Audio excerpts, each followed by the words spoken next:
Bienvenidos a Di Loreto Horror.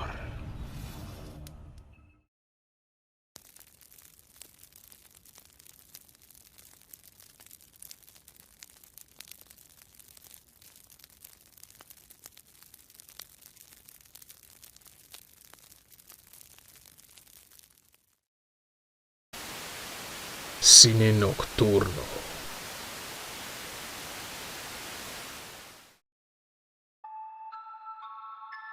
Este joven acostumbraba a ir continuamente al cine nocturno de la ciudad.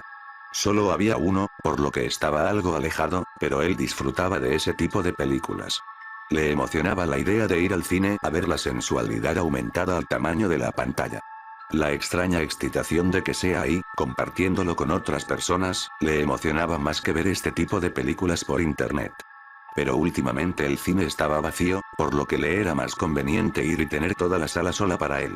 Un día como cualquiera, el joven Carlos fue a la función del cine alrededor de las 2 a.m. Era una película como todas las demás, solo que con trama, lo que le resultaba más excitante, pues se tomaba su tiempo para calentar al espectador. Carlos ya estaba acostumbrado a ver vacía la sala del cine, pero esta vez en particular, pudo ver a un hombre sentado en la última fila. No le tomó importancia. A él le gustaba sentarse adelante, así que solo ignoraría al sujeto. Cuando la función terminó, el joven se levantó de su asiento para salir de la sala, pero le sorprendió no ver al sujeto. Tal vez se fue durante la función, pensó, así que no le dio importancia y regresó a su casa. El joven volvió al cine a los pocos días, dispuesto a saciar esas ganas que le instigaban a deleitar su vista. El joven estaba dentro de la trama de la película que ya iba a la mitad, cuando decide voltear solo por curiosidad. Al voltear, ve al hombre de la anterior función, otra vez sentado atrás. Una vez más, el hombre se fue antes que él. A la siguiente función fue igual, vio al hombre en la parte de atrás como las anteriores ocasiones. Fue en medio de la parte más excitante de la película, que el joven Carlos se vio obligado a voltear la vista al asiento del extraño hombre, para confirmar lo que sospechaba. Cada día que iba al cine, encontraba a ese sujeto extraño, solo que ese sujeto cada vez se sentaba una fila más adelante. Se estaba acercando a él.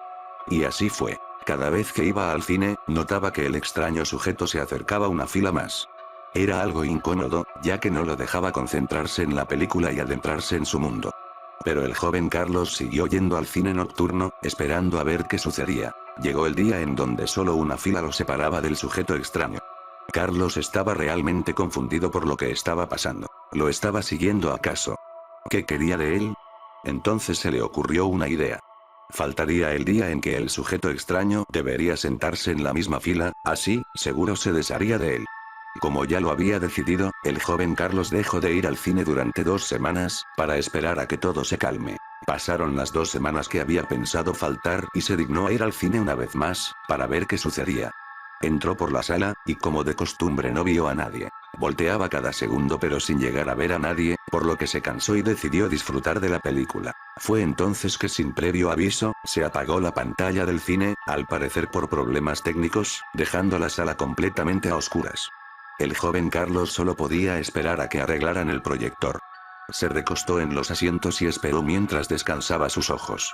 Al cabo de unos minutos, la pantalla volvió a encenderse, y la película continuó en la parte que se había quedado. Cuando Carlos se levantó, se percató que a su lado, estaba sentado el extraño sujeto. Había vuelto. El joven sintió un escalofrío que recorrió todo su cuerpo y congeló su corazón, y sus movimientos. El sujeto le miraba cara a cara. Su rostro era lo más aterrador que hubiera visto en su vida. Sus facciones no encajaban, sus ojos, su nariz, su boca, todo estaba desencajado. El joven Carlos no se imaginaba que existiese deformación alguna en el rostro humano tan inusual. Fue entonces que el sujeto extraño le miró, y le sonrió. Su sonrisa hizo que su cara se arrugara, mostrando una horrible expresión que asustó a Carlos. Cuando llegó el personal de limpieza, lo encontraron en su asiento, botando espuma por la boca. Por más que insistía, nadie creía su historia, porque la seguridad del cine se encargaba de solo dejar pasar a la sala a aquel que comprara una entrada, y el único que venía siempre era él. Después de esa experiencia, Carlos jamás volvió a ir a un cine nocturno.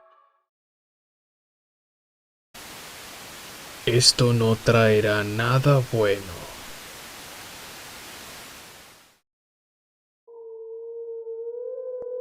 Esto no traerá nada bueno, refunfuñó el viejo Benjamín cuando la huérfana hambrienta fue contratada por el granjero durante un otoño más duro de lo que nadie podía recordar, incluso Benjamín mismo, quien casi tenía 100 años.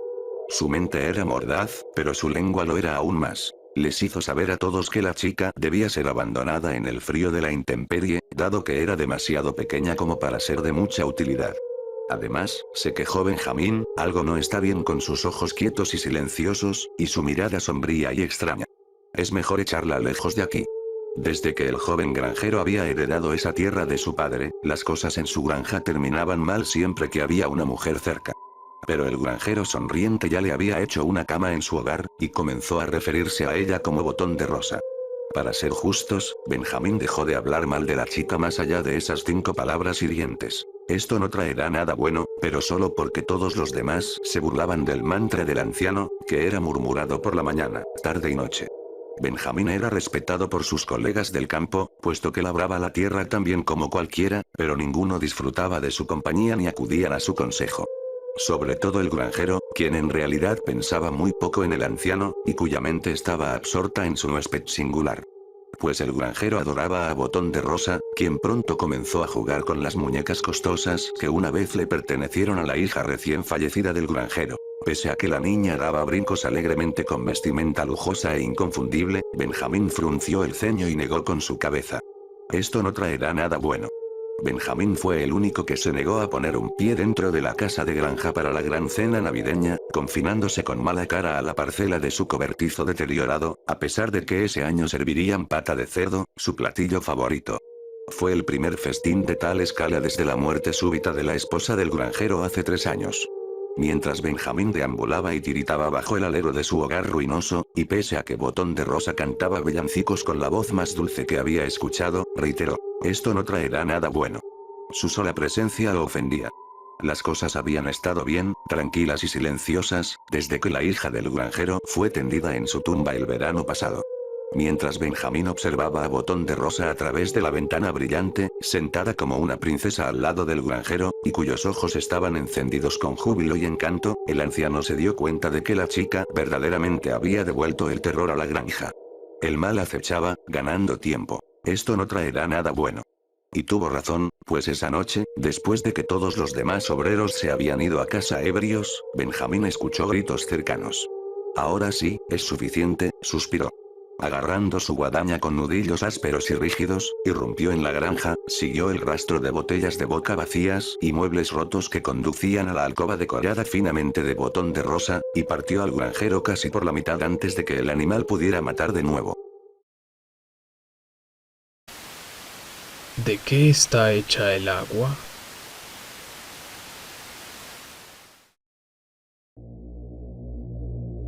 Cuando vi las advertencias en la televisión, aseguré mi puerta de inmediato e hice una barricada con la mesa del comedor. Podía escuchar a las personas de los demás apartamentos haciendo lo mismo. Corrí a las ventanas y las cerré. No iba a entrar nada durante mi guardia. Mi hija salió caminando de su habitación, frotándose los ojos, somnolienta. ¿Qué estás haciendo, papi? Se veía tan inocente con su pequeño pijama rosa. Mi corazón se llenó de apreciación. La recogí en mis brazos y besé su frente. No te preocupes, cariño. Papi hará que todo esté bien.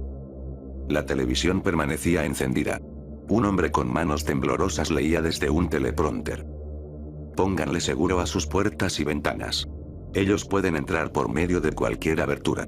No abran la puerta en ninguna circunstancia. Les mentirán, pero no les crean. La Guardia Nacional recomienda que usen tapones para oídos o audífonos. Mi hija se aferró a mi brazo con más fuerza. Su largo cabello rubio se me metió en la boca. Me lo limpié y la besé de nuevo. Ve a dormir, Eva. Le dije suavemente. Ella me vio con grandes ojos azules. Tengo mucho miedo, papi. Bueno. Pero vas a estar usando audífonos, ¿está bien? No necesitas escuchar la tele. Agarré mi iPod y cargué un programa infantil. Eva se acomodó al otro lado de la habitación con los audífonos puestos. Mis ojos seguían pegados al televisor. Ahora el hombre estaba sudando. Las autoridades dicen que están yendo detrás de todo aquel en un radio de 80 kilómetros de la zona del impacto. No tenemos claro qué es lo que son. No es ningún animal que haya sido visto antes.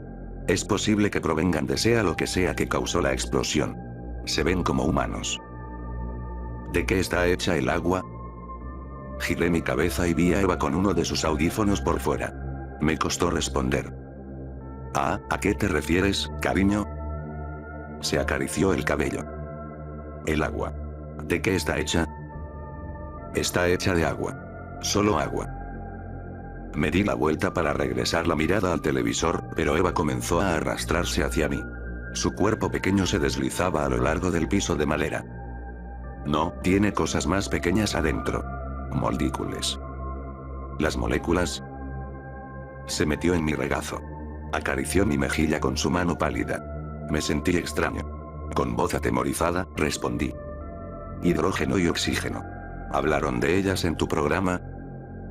Sí, papi. Dijo, lentamente. Pero estás equivocado. Son 2 hidrógenos. 2.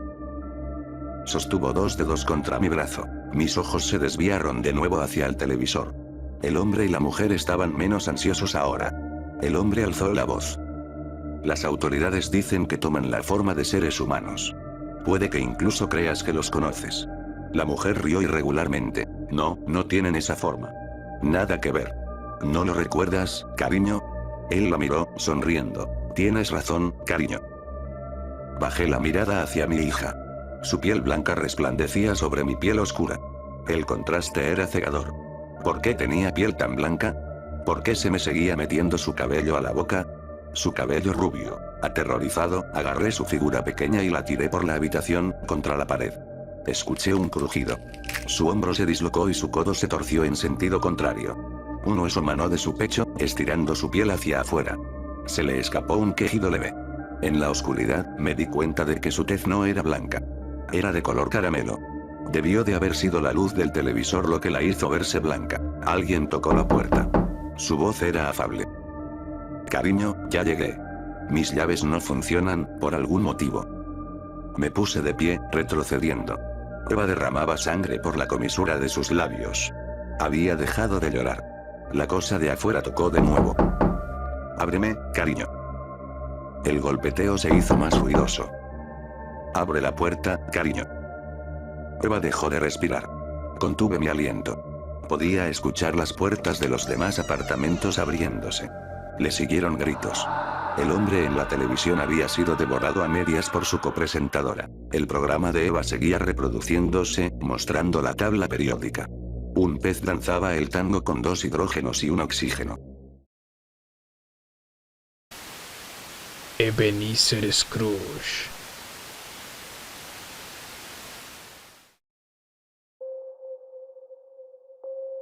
Un genio verdadero puede ser indistinguible entre tú y yo, no como el retratado en Aladino. No necesitas frotar una lámpara para que aparezca. En algunas culturas, se cree que estos seres poseen libre albedrío y ciertamente no son benevolentes. Era su amigo, el único tipo de amigo que puede tener un hombre que se la pasa todo el tiempo bebiendo en un bar. Sentado en el banco a su lado, echándose tragos a un mismo ritmo. Cuando su hermano murió, el enojo lo había consumido. El auto fue encontrado al fondo de un río. La policía reportó que no había ninguna señal de colisión. El veredicto fue suicidio. Nunca les creyó. Su hermanito no estaba deprimido, era el único familiar que aún lo visitaba. Era su roca. Solo quiero saber qué le pasó. Dice, aturdido. Tus deseos son órdenes. Le responde su acompañante, tomando otro trago de vodka puro. Una luz brillante lo ciega, y tiene que girarse para proteger sus ojos. La luz resplandece a medida que un auto se precipita hacia él. Se paraliza y arruga el rostro. Los neumáticos chillan cuando el vehículo gira hacia la izquierda tratando de evadirlo. El tiempo parece congelarse, y reconoce enseguida el rostro del sujeto al volante. El auto se cuela por un lado del puente, ganando altura antes de impactarse en el río de abajo. Se queda sin aliento. Ten cuidado con lo que deseas. Le dice el genio, mirándolo fijamente, y baja su trago vacío en el mostrador del bar. Cantinero, páseme otro y deme uno para mi amigo. 2. Cuando lo encontré en el parque, se veía bastante derrotado. Vestimenta desaliñada, ojos inyectados de sangre, nariz goteando. Las fiestas pueden ser duras para las personas. Me siento a su lado en la banca. El olor del consumo excesivo de alcohol invade mis fosas nasales. ¿Cómo te va, amigo? Pregunto gentilmente. No muy bien, me responde. Me despidieron de mi trabajo. ¿Puedes creerlo? Despedido tan cerca de Navidad. Mi novia solo me dijo que nos van a desahuciar si no encuentro algo nuevo, como si no lo supiera ya. Contacté a mis amigos, pero ninguno estuvo dispuesto a ayudarme porque ya les he pedido demasiados favores. Sabes, a veces creo que todos estarían mejor si no hubiera nacido. Luce impresionado, como si no pudiese creer que se acaba de desahogar frente a un completo desconocido. Estoy familiarizado con este efecto que tengo en las personas. Anda, estoy seguro de que eso no es verdad. Mira, puede que no creas esto, pero soy un ángel enviado del cielo para cuidar de personas como tú. ¿Por qué no te muestro cómo sería todo si no hubieses nacido? Moquear. Está bien. Saco una campana pequeña de mi bolsillo y la hago sonar. De súbito, nos encontramos frente a una mansión grandiosa. ¿En dónde estamos? Te traje a donde tu novia. Nos asomamos por la ventana para ver el interior impresionante con decoraciones onerosas. Su novia está sentada en la mesa del comedor junto a un hombre apuesto, sosteniendo manos. Ella se ríe por algo que él dice, y luego acaricia el cabello del niño sentado a su lado. Pero, está mejor sin mí. Exclama, horrorizado. La gracia de uno puede ser la desgracia de otro. Continuemos. Toco mi campana y nos desplazamos a la casa de sus padres. Un joven muy parecido a él sale por la puerta. ¿Ese es, mi hermano? Pero no es posible. Murió hace años. Si tuviera que adivinar, ofrezco. Diría que está vivo porque no estuviste presente para causar su accidente.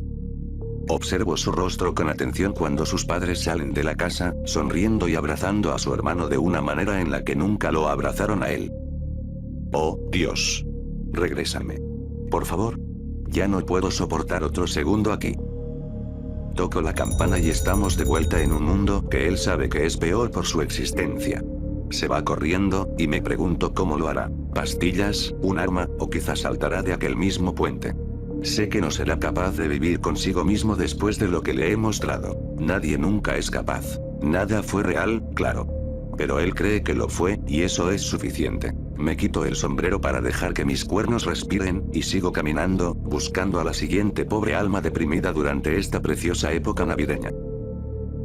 3. Ciertamente, las puertas aperladas no era lo que esperaba. Después de mi muerte, yacía entre una multitud que se contaba por los miles.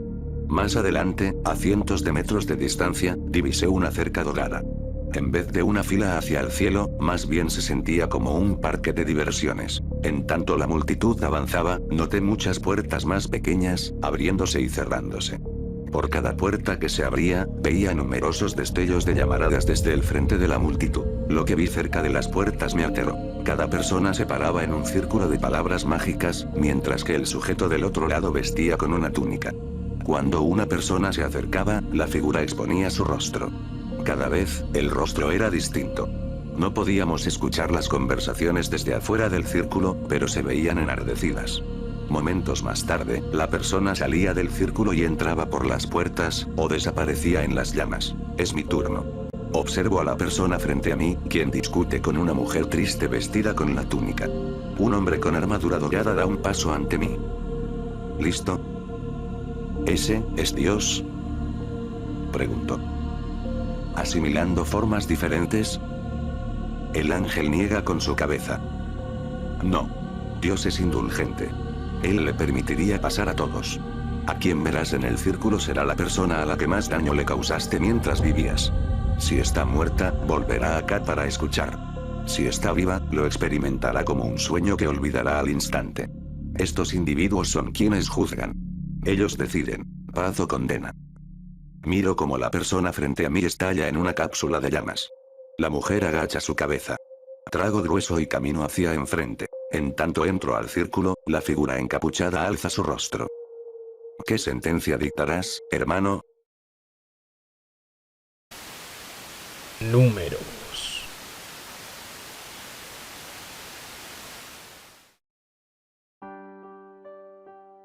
Nací con un don. O, al menos, fue así como mis padres siempre se refirieron a ello. Personalmente, no lo llamaría un don, sino un saber. Una habilidad observacional, por así decirlo. Aún recuerdo cómo, por tanto tiempo, solía ver estas cosas, estos números, sin tener idea de qué significaban. Pero ahora lo sé. Creo que tenía 11 años cuando llegué a comprender lo que significaban. Veía televisión con mis padres cuando apareció un boletín en las noticias sobre una mujer en Oxford que había sido sentenciada por el asesinato de 17 personas. Conforme veía la grabación de ella siendo escoltada al juzgado, ahí estaba. El número 17 flotando justo por encima de su cabeza como un halo de malicia. En ese momento, me di cuenta de que estos números no eran aleatorios. Representaban personas.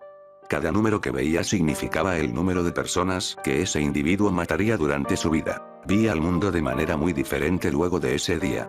En un día normal, al caminar por la escuela y hacia mi casa, veía un mar de ceros y quizá algunos unos. A veces, podría caminar al lado de un sujeto por la calle y el número 3 flotando por encima de su cabeza me haría sentir intranquilo. En lo particular, nunca he conocido a nadie con un número más alto que 1, y siempre me convencía a mí mismo con que esos unos se debían a algún accidente o algo por el estilo. Nada tan siniestro como un homicidio. A medida que crecía, los números permanecieron consistentes. Cuando al fin les conté a mis padres sobre mi clarividencia, acordamos que lo mejor sería mantenerlo entre nosotros. La primera persona que conocí con un número más grande que 1 fue a Kyle. Conocí a Kyle en una fiesta que organizó uno de nuestros amigos mutuos. Congeniamos rápidamente por tener muchos de los mismos intereses, pero siempre me sentía abatido cuando me concentraba en el 5 que se cernía sobre su cabeza. ¿5 personas?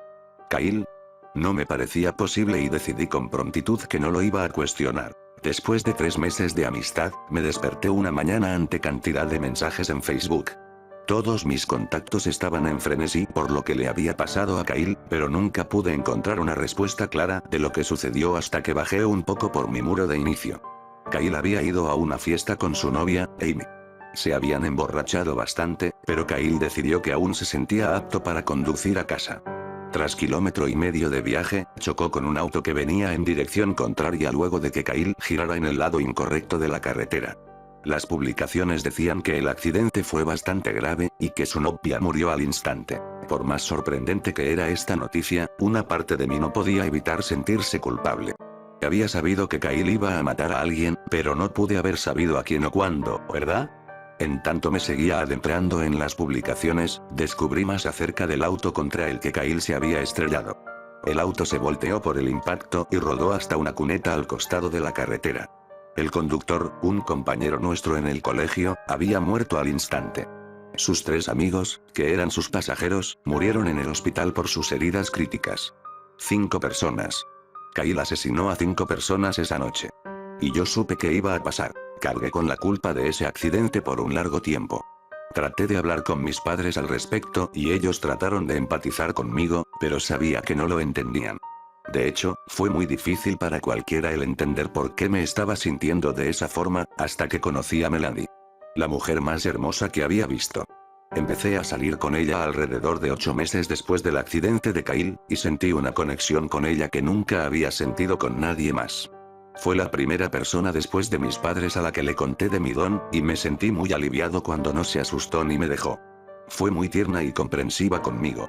Tenía una gran curiosidad al respecto, acompañada de una reserva interminable de preguntas. Me sacó de onda cuando se me quedó viendo, ampliando la mirada, y me preguntó qué número se encontraba arriba de su cabeza.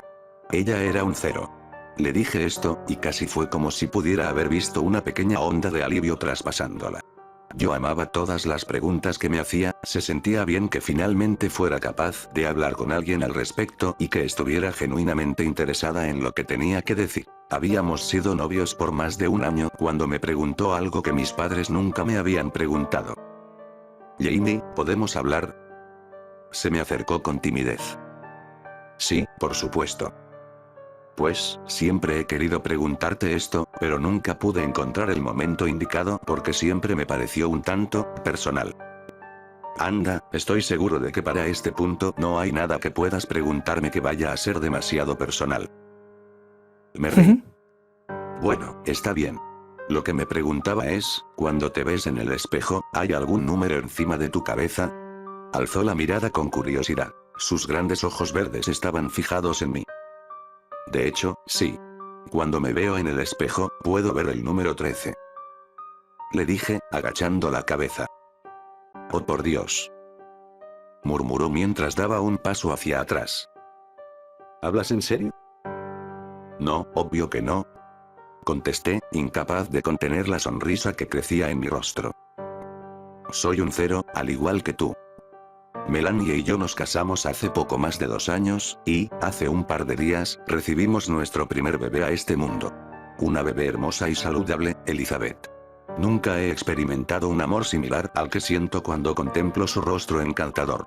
El sentimiento que se abulta en mi pecho cuando su manita se enrosca en mi dedo es como ningún otro. Noto más y más cómo mi esposa se enamora de nuestra hija cada vez que la carga. No sé cómo decírselo. No sé cómo decirle que, cuando veo a nuestra bebé dulce y perfecta, siento que mis entrañas se tensan por la culpa. Porque cuando veo por encima de su rostro encantador, veo el número 148.327. Tampoco sé cómo decirle que, el día que nuestra hija nació, el número de Melanie cambió de un 0 a un 1. Nuestro hijo adicional fue para experimentos. Imagina estar perdido en el océano abierto, achicando frenéticamente el agua de una balsa hundiéndose, la cual se rellena tan rápido como la vacías. Nunca serás encontrado, nunca serás salvado. Tarde o temprano, necesitarás descansar y frenar tu vigilancia constante, pero aún te opondrás a las olas tanto como puedas. Por más imposible, el temor hacia esa agua oscura es más real que todo lo demás en tu mundo moribundo. Eso es lo que ser madre fue para mí. Solía pensar que la peor cosa en la vida era no obtener lo que querías. En mi caso, lo que quería era comenzar una familia, algo con lo que me había obsesionado desde que era una niñita, tratando de asegurarme de que todas mis muñecas se graduaran exitosamente y tuvieran familias propias. Me enamoré de todo chico que me notó, siempre demasiado rápido, siempre del equivocado, desperdiciando tanto tiempo imaginando bodas y baby showers y estas complejas vidas felices que nunca fueron vividas afuera de mi cabeza. Entonces conocí de la nada a un neurólogo apuesto mientras estudiaba enfermería, y dentro de 6 meses estaba embarazada. Finalmente tenía lo que siempre había soñado, pero la peor cosa en la vida no es no recibir lo que quieres. La peor cosa es recibirlo, y darte cuenta de lo mucho más feliz que eras antes. Mi primer hijo, Prater, fue diagnosticado de atrofia muscular espinal, AME, una enfermedad genética incurable que le arrebató la mayor parte de su movilidad. Cada día era un calvario. Cada hora, cada minuto. Una paranoia constante de que sus pulmones débiles se rendirían o de que se ahogaría en su propio vómito y no tendría las fuerzas para subyugarlo. Tuve que retirarme de mis estudios de enfermería, pero mi esposo Jeffrey cuidó muy bien de mí, dejándome a que cuidara del niño. Mi esposo alternaba su enfoque en su trabajo, moviéndose hacia investigaciones designadas para fortalecer las neuronas motoras y protegerlas de AME. Pero era un sueño imposible. Había una amplia variedad de tratamientos potenciales, pero estaban a años de siquiera alcanzar los ensayos en humanos. De todas formas, le rogué a Jeffrey que se colara a casa algún medicamento experimental, pero Prater estaba tan débil, que las inyecciones sin duda iban a matarlo antes de que el tratamiento y dosis correctos fueran discernidos. No fue mi decisión tener otro hijo. No consideraba que podría atravesar algo como esto de nuevo, pero Jeffrey insistió. Este no puede ser el final de tu sueño, me dijo. Este no puede ser el resto de tu vida. No fue hasta después de que me embarazara de nuevo que Jeffrey sacó a colación su motivo ulterior. Fue a la mitad de la noche, y acababa de regresar a la cama después de haber ido a chequear a Prater. No pensé que Jeffrey estuviera del todo despierto, pero se acurrucó a mi lado y murmuró. Cuando el nuevo niño nazca, estará lo suficientemente saludable como para que pruebe el tratamiento con él. Encontraremos algo que funcione, y todo se arreglará. No dormí por el resto de la noche. No creo haber sabido si era por el miedo o la emoción, pero estaba tan desesperada, que los dos empezaban a saber igual. Cuando mi segundo niño bebé nació, no le di un nombre. Solo escribí una X en el formulario. Jeffrey me dijo que sería más fácil de esa forma. Para cuando hubiese agotado la letanía completa de tratamientos posibles, el nuevo niño probablemente estaría muerto. Lo cargué por 9 meses, sufrí por 9 meses, y a cambio de esa sentencia sería capaz de darle a Prater toda una nueva vida de salud y felicidad. No era un maltrato, no cuando estás tan cansada de achicar el agua de una balsa que se hunde. Aún así, en toda mi vida nunca he llorado más fuerte que esa primera hora en la que lo sostuve. Después de eso, ni siquiera podía mirar al nuevo bebé. Pretendía que no existía. Jeffrey se tomó un año sabático del trabajo para poder continuar su investigación desde casa. Esperó hasta que X tuviera 6 meses antes de comenzar los experimentos, y durante ese tiempo, X vivió en un cuarto de bebé improvisado en el sótano. Yo no lo veía, pero algunas veces escuchaba el eco de su llanto por la casa. Jeffrey fue diligente y se aseguró de suplir todas las necesidades del niño, y yo ocupé todo mi tiempo en mi matrimonio y cuidando a Prater, quien casi tenía 2 años para entonces. La ciencia no se limita a ese momento de eureka que ves en la televisión. No es una carrera corta, es una maratón. Aún había tanto que no se sabía sobre la enfermedad, e incluso en condiciones ideales y con un experimento adecuado usando grupos de control y pruebas A/B, habría tomado años.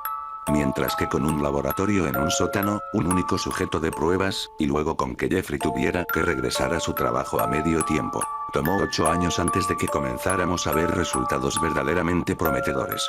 Todo ese tiempo, no vi a X ni una sola vez. A veces estaba convencida de que había muerto desde hace mucho, y que Jeffrey solo estaba montando el espectáculo de bajar comida al sótano para darme esperanzas. Lo único que veía era a Prater, cada día un poco más débil. Una burla continua de lo que debería significar el tener una infancia y una familia. Cuando al fin estábamos listos para darle el medicamento completo a Prater, no estaba preparada para la pregunta inquietante que acompañó ese escalón. Si Prater mejora, y todo lo que siempre deseamos se vuelve realidad, ¿qué vamos a hacer con X? Me preguntó Jeffrey una mañana durante el desayuno. Fue inusualmente directo. Jeffrey siempre aludía a sus experimentos sin mencionar directamente al sujeto de pruebas. Incluso cuando era inevitable, comprendía que yo no me sentía cómoda reconociendo al niño. Traté de cambiar el tema, pero esta vez fue persistente. No podemos simplemente dejarlo ir. ¿Entiendes eso, no? Es demasiado tarde como para que tenga una vida normal y funcional. Incluso si algún día pudiera aclimatarse psicológicamente, los años de experimentos han... Haz lo que te parezca mejor. Interrumpí. ¿Me estás diciendo que...? No te estoy diciendo nada. Solo quiero que hagas lo que sea necesario. Asintió taciturnamente, con la mirada agachada hacia su café. La tensión gélida se intensificó mientras escuchábamos a Prater carcajeándose con sus caricaturas en la otra habitación. Se parece a mí, dijo Jeffrey sin levantar la vista de su café. Me tomó un segundo para darme cuenta de que no estaba hablando de Prater. ¿Por qué demonios me dirías eso? Me llama papá, añadió. Finalmente me estaba viendo, pero fui yo quien no pudo recibir su mirada. ¿No le debiste haber enseñado a hablar? Fue todo lo que pude contestar. Eso es incluso peor que darle un nombre. En todo otro sentido, el experimento fue un éxito. Dentro de una semana desde la primera inyección de Prater, sus movimientos voluntarios se hicieron más finos y deliberados. Para el final de su primer mes, ya podía caminar por su propia cuenta. Escuchar cómo su respiración se estabilizaba, ver su sonrisa radiante mientras daba sus primeros pasos. Todo era sublime, casi surrealista dentro de su imposibilidad fantástica. Volviendo a casa una tarde, Prater estaba tan lleno de vitalidad, que incluso me dejó atrás desde el auto a la casa. Tras haber entrado, se dio la vuelta para preguntarme: ¿por qué está abierta esa puerta? Nunca está abierta. Me detuve en seco en el marco de la puerta. ¿Hay algo o alguien ahí abajo? No. ¿Qué hay ahí, mamá? Una escalera solitaria conducía hasta abajo. Las luces estaban apagadas. La habitación estaba vacía. ¿Por qué hay una habitación debajo de la casa? Cerré la puerta del sótano. El candado estaba ausente. Solo es un cuarto de huéspedes. Pero no hay nadie que nos visite, así que no lo usamos. ¿Sabes en dónde está papá? ¿Puedo ir a ver? Quiero ver el otro cuarto. Insistió Prater. Nunca había servido para decirle que no a él. Debió de ser por eso que estuvo tan sorprendido cuando grité: vete de aquí. Ve a encontrar a tu papá ahora mismo. Jeffrey no llegó a casa esa noche. Las llamadas conducían enseguida al buzón de voz. 3 opciones sobresalían en mi mente: que Jeffrey se había llevado a X a vivir a otro lugar, o que se había llevado a X para matarlo. Ninguna de las dos explicaba por qué dejó la puerta abierta. Opción 3. X había escapado, y algo le había pasado a mi esposo. Hice el esfuerzo de recordar todas las menciones vagas de X que había bloqueado intencionalmente. Le había sucedido algo durante los experimentos. Algo aparte de los efectos psicológicos, eso es lo que Jeffrey había dicho. ¿Qué fue lo que tuvo que soportar ahí, exactamente? El pensamiento había cruzado mi mente una cantidad innumerable de veces en el pasado, pero lo había reprimido tanto, que nunca me tomé el tiempo para reflexionar sobre ello. ¿Cómo pudo haber sido la vida para alguien así? A solas, con la excepción de las pocas horas al día en las que Jeffrey pasaba experimentando con él. Los químicos que debió de haber ingerido. Las mentiras que se tuvo que haber tragado para justificar su existencia miserable. ¿Qué es capaz de hacer alguien así cuando le arrebatas su mundo de la noche a la mañana? No dejé que Prater se escapara de mi vista. Me senté en la silla de su habitación, leyéndole historias hasta que quedó dormido, y luego solo me quedé ahí para vigilarlo. Quizá me debí de haber ido a algún motel, pero él estaba tan desgastado por la salida, y la medicación aún era tan nueva, que no quise presionarlo más. En su lugar, me quedé sentada y esperé. No sabía qué era lo que estaba esperando, pero sabía que lo sabría cuando lo viera, o lo escuchara, como ocurrió después. Mamá. Me debí de haber quedado dormida en la silla, en algún momento de la noche. Sí, Prater. Murmuré, no del todo despierta. No, Prater no. Mis ojos se abrieron de par en par. Estaba oscuro, pero aún así podía discernir la silueta de Prater durmiendo en su cama. Alguien más, algo más estaba parado en la habitación. No podía ver más que su silueta, pero la figura era irreconocible. Retorcida, bulbosa, totalmente grotesca, adherida a la noche como si la oscuridad misma hubiera cobrado vida. Lo único que podía ver con detalle eran sus ojos. Dos piscinas enormes de blanco, sin iris o córneas. Jeffrey. Jeffrey. Grité. Ni siquiera me pude parar. No con ello tan cerca de mí, inspeccionándome como si fuera algún tipo de espécimen. ¿Papá no sabe que he regresado? Dijo X. Quería estar a solas contigo por un tiempo. Eres mi mamá. Su dicción era turbia, pero los susurros cálidos estaban tan cerca, que me parecía poder sentir su significado más que escucharlo. No, no lo es. Es mi mamá. Ahora Prater estaba despierto también, sentado y aferrándose a sus sábanas a la altura de su mentón. Logré encender la linterna de mi teléfono, arrepintiéndome de inmediato. El rostro de X estaba devastado con forúnculos rasgados y piel picada. Sus facciones se inclinaban irregularmente hacia la derecha, como si hubiese sufrido múltiples derrames, y sus ojos pálidos se torcían en agonía ante la luz súbita. Sostenía una jeringa llena de un suero espeso y negro. No era la medicina de Prater. Apágalo, apágalo. Chilló, panando ciegamente la jeringa por el aire. Salté de mi silla y lo derribé, blandiendo mi luz como un arma. Sígueme, Prater. Grité.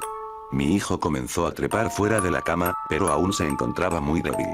Sus temblores fueron tan estrepitosos que cayó directo al piso como un montículo arrugado. La luz quema. Apágala, mamá. Mamá. Esa palabra era una daga. Mantuve la luz en el rostro de X mientras procedía al borde de la habitación, en donde Prater se había caído. El teléfono se me resbaló mientras trataba de levantar a mi hijo del suelo. La luz se desvió del rostro de X. Pude sentirlo precipitándose hacia mí a través de la oscuridad súbita, pero ya tenía a Prater sobre mi hombro. Estaba corriendo, aventurándome por los pasillos familiares de mi casa, a los que las sombras habían trastornado en una pesadilla alienígena. Podía escuchar a X cojeando y tambaleándose detrás de mí, siguiéndome el paso con una prisa increíble a pesar de su desfiguración. El sótano fue el único lugar seguro en el que pude pensar. Salté de bruces hacia la escalera, cogiendo la perilla y azotando la puerta detrás de mí. Recosté mi espalda contra el metal liso, sintiéndolo vibrar a medida que X se estrellaba contra la puerta una y otra vez. La fuerza de los impactos era como tratar de detener un auto. Mis huesos se sacudían en armonía con sus embestidas. El tejido humano se debería pulverizar bajo un impacto como ese, si es que X siquiera seguía siendo humano. Cariño. ¿Estás ahí? Era Jeffrey. En algún lugar del piso de arriba. Ayúdanos. Estamos en el sótano. X está tratando de matarnos. Gritos. Pisadas. Un chillido agudo, tan lamentable y desesperado que se sintió como si mi cuerpo entero estuviese vibrando, aún con la puerta cerrada. Luego un disparo y todo quedó en silencio. Abrí la puerta y encontré a Jeffrey sosteniendo una pistola con ambas manos. X estaba arrodillado en el suelo frente a él. Esos ojos pálidos penetraban mi cuerpo. Ahora que ambos estaban de lado a lado, incluso los gruñidos salvajes que acrecentaban el tormento en el rostro del niño no podían difuminar el parentesco estrecho entre él y su padre. El niño ya había comenzado a caer víctima de las sombras, desvaneciéndose casi inmediatamente, con la excepción de sus orbes blancos cuya acusación persistía. Contuve mi aliento, esperando a que Jeffrey le propinara el tiro de gracia. Nunca llegó. X se había ido. Aún contenía la respiración cuando Jeffrey bajó por las escaleras y me abrazó, y luego abrazó a Prater. Yo temblaba tan severamente que ni siquiera pude encontrar las palabras, pero Jeffrey habló por mí. Lo siento tanto, cariño. Nunca lo hubiera dejado salir de haber creído que... Pero las palabras se enmarañaban y ya no les encontraba sentido. Especialmente cuando bajó el interruptor de la luz y vi el sótano por primera vez. La sección del laboratorio era mucho más pequeña de lo que esperaba. Solo era una computadora y una vitrina de cristal llena de químicos. El resto del espacio lucía como esperarías que fuera el cuarto de un niño. Había juguetes por todas partes del piso y un televisor en la esquina. Había pósteres de caricaturas en la pared, un mueble atiborrado de libros e incluso una mesa de noche con una fotografía enmarcada. Yo estaba en la fotografía, sosteniendo a X por primera y última vez en el cuarto de hospital. A su lado estaba una pila de dibujos, todos de mí, todos tan jóvenes y hermosos, mucho mejores de lo que era realmente. Es que no entiendo por qué trataría de hacerte daño. Hablaba de ti todo el tiempo, dijo Jeffrey. Siempre te quiso conocer, pero supongo que ya estaba demasiado afectado. La jeringa. La expresión de Jeffrey se tensó más. Volvamos arriba. Prater no debería ver esto. Necesito saber qué había en esa jeringa. Pero la mirada que me dio me dijo todo lo que necesitaba saber. X estaba tratando de ayudar, incluso después de todo este tiempo. Y por el rostro de Prater, supe que él también lo comprendía. Ahora que el secreto ha sido descubierto, no creo que Prater vuelva a ser capaz de amarme como solía hacerlo. Al menos no como X me amó. Mi esposo y yo creamos un monstruo y lo desatamos en el mundo, pero no fue X. Los únicos monstruos aquí somos nosotros.